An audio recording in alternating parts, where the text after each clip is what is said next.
Le mot de vertu a beaucoup vieilli. Le philosophe Alasdair MacIntyre avait d'ailleurs intitulé un de ses livres significativement « Après la vertu », « After Virtue ». Un livre très brillant. Mais plutôt que d'expliquer en quoi et pourquoi le mot a vieilli, peut-être vaut-il mieux essayer de le rajeunir. Pour ce faire, rappelons le grand principe. En toute chose, il faut considérer la fin. La fin, pas seulement la fin de l'histoire, mais aussi le but. Or, tous, autant que nous sommes, nous avons un but dans la vie. On dira que nous cherchons le bonheur et aussi un certain épanouissement, ce qu'on appelait jadis perfection, mot qui, lui aussi, a beaucoup vieilli. Quel que soit notre but, pour l'atteindre, nous avons besoin de moyens, nous avons besoin de force, pas seulement de force physique, mais aussi de force morale. Quoi que nous ayons à faire pour nous rendre heureux, nous devons pouvoir le faire.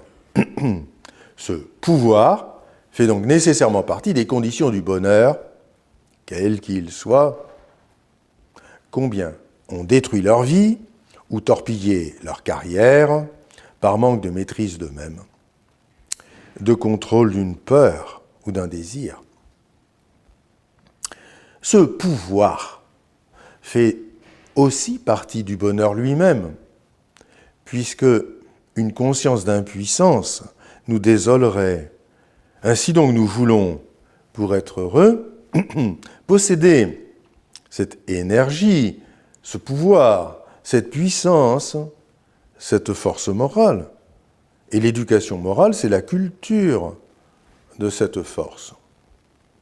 Il faut aussi que l'humilité soit formée par l'éducation. À vrai dire, on ne sait pas exactement expliquer le sens de cette expression « force morale ». Mais, pour être honnête, la notion physique de force n'est pas, elle non plus, d'une très grande clarté.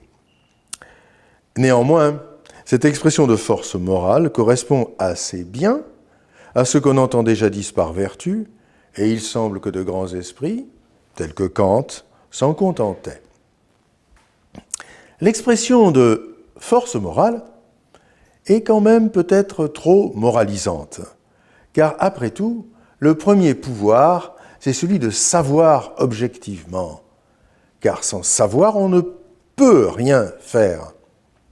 Les vertus sont donc d'abord intellectuelles, avoir le pouvoir de savoir, et en particulier de savoir quoi faire. Mais pouvoir savoir et savoir ne suffisent pas pour pouvoir vouloir faire.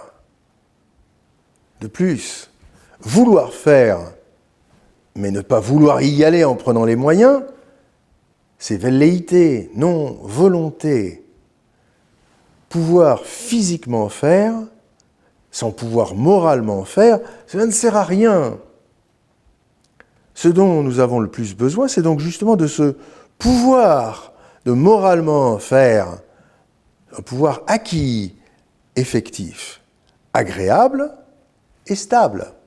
Et c'est précisément là ce qu'on appelle la vertu morale.